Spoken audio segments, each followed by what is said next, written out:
So before I die, I want to become the Statue of Liberty. This is probably the most intelligent thing President Coolidge ever said, and so I really would like you to read it and think about it.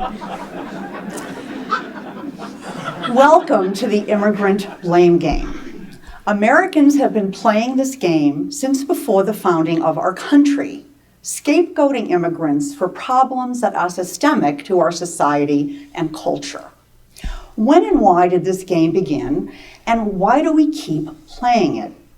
Well, it began with our first illegal immigrants, the Spanish who came seeking gold in the Southwest, and the Puritans who hoped to build their city on a hill in a New England.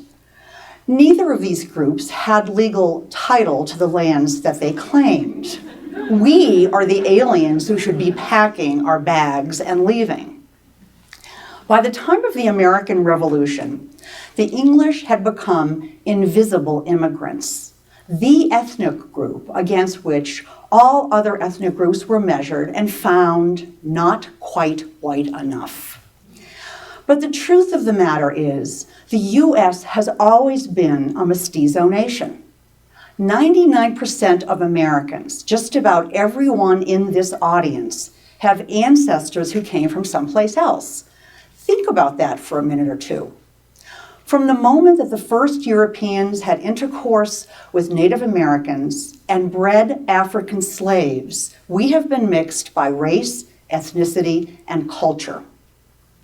The 35 million not quite white enough Europeans and Asians who emigrated to the US in the century between 1820 and 1920 were blamed for the titanic problems and challenges that accompanied our rise as an urban industrial world power: increasing poverty, political corruption, drug abuse, prostitution, the spread of syphilis, venereal diseases of all kinds, socialism and communism. Just take a look at one of the hundreds of cartoons from this era that viciously and grotesquely caricatured them. An Uncle Sam Pied Piper gets rid of the immigrant rat trash poisoning the body politic, each with a different but equally despised European face. It was in response to these fears that the US Congress passed the first Immigration Act with stringent racial quotas in 1924. It was aimed directly against the very men and women who had helped to build the backbone of our country and who were now being blamed for taking jobs away from real Americans. The immigrant blame game has waxed and waned throughout our country's history, but it has never stopped. Many Americans were infuriated when 1 million mostly undocumented Mexican immigrants sang a Spanish version of our Star-Spangled Banner as they marched throughout the country on May 1st, 2006, asking for a path toward citizenship. They sang, "It's sunrise. Can you see by the light of the dawn what we proudly hailed last nightfall? Tell me, does its starry beauty still wave over the land of the free, the sacred flag? You decide whether nuestro himno dishonors the Star-Spangled Banner or honors it as a symbol of our inclusive democracy." For 400 years, Mexicans crossed back and forth over the borders of our country to buy food, for work, to visit family. Americans of Mexican descent rightfully claim we didn't cross the border crossed us, because the US is our homeland. The some 30 million Mexicans and Mexican Americans who live and work in our country today are so deeply embedded in our social and economic fabric that chaos would result if one day they should all just suddenly disappear, which they do in Sergio Araújo's must-see 2004 film, A Day Without a Mexican.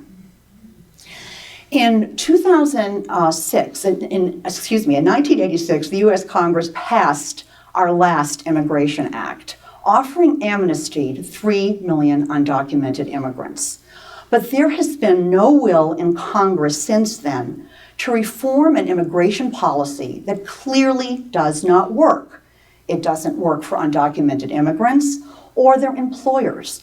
It doesn't even work for those who are given preference under the law, highly skilled workers and family members who often have to wait 5, 10, and 15 years to come to this country.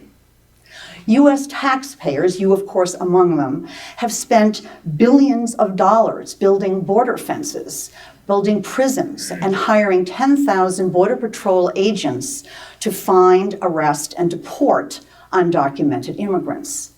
But the border wasn't always like this, as we can see in the photographs of David Taylor, who juxtaposes late 19th century border monuments with the impenetrable fences we have in place today.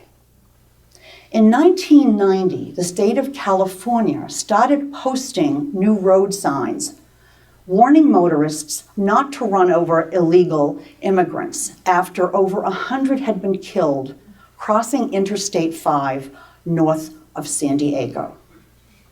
We are now left with the terrible challenges of thousands of children who are in dire trouble when one or more of their parents is undocumented and deported. Even with the new 2-year Obama policy of amnesty for children who came here before the age of 16, there are siblings who are being separated on both sides of that divide.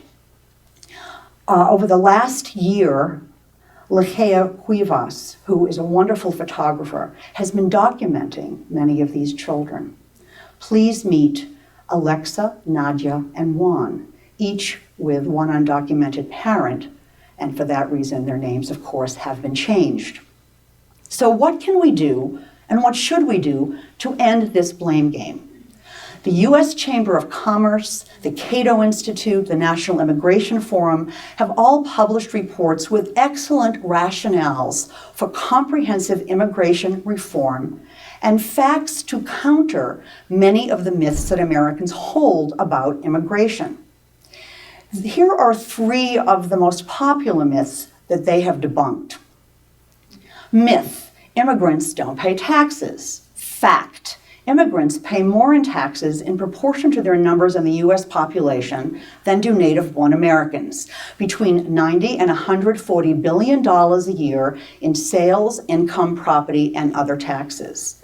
Myth: immigrants take jobs away from American workers. Fact: immigrants complement rather than compete with American workers, typically taking jobs at the lowest and highest ends of our economic sector that American workers either do not want or for which they are not qualified. Myth: immigrants are a burden on our welfare system. Fact: immigrants pay more in taxes than they take out in government support. Over the next 2 decades, they will contribute $500 billion to our social security system. Some of the most effective leaders of immigration reform live and work right here in Santa Fe, like Marcela Diaz, director of Somos un Pueblo Unido. Somos has worked with legislative and other allies to pass what I am proud to say are the most progressive immigration laws and policies in our nation. Driver's licenses for undocumented immigrants, in-state tuition and financial aid for their children who want to go to college, and protection of immigrant workers' rights to their wages. So what can we do to help?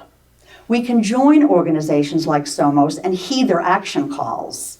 We can attend hearings of the City of Santa Fe's Immigration Committee.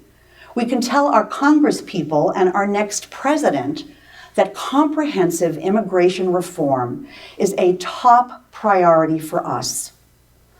Most of all, we can remember where we came from.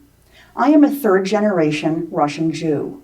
Most of my father's family were killed in pogroms in the late 19th century.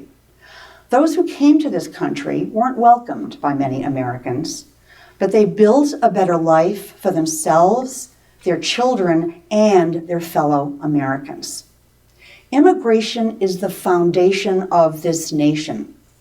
Immigrants have enriched us with the wealth and diversity of their ideas, talents, traditions, languages, and cuisines. Let us honor the gifts they have given us. Let us end the immigrant blame game. And let us remember that the future of the American dream has always been the immigrants who come here. Somos un pueblo unido. We are one people. Thank you.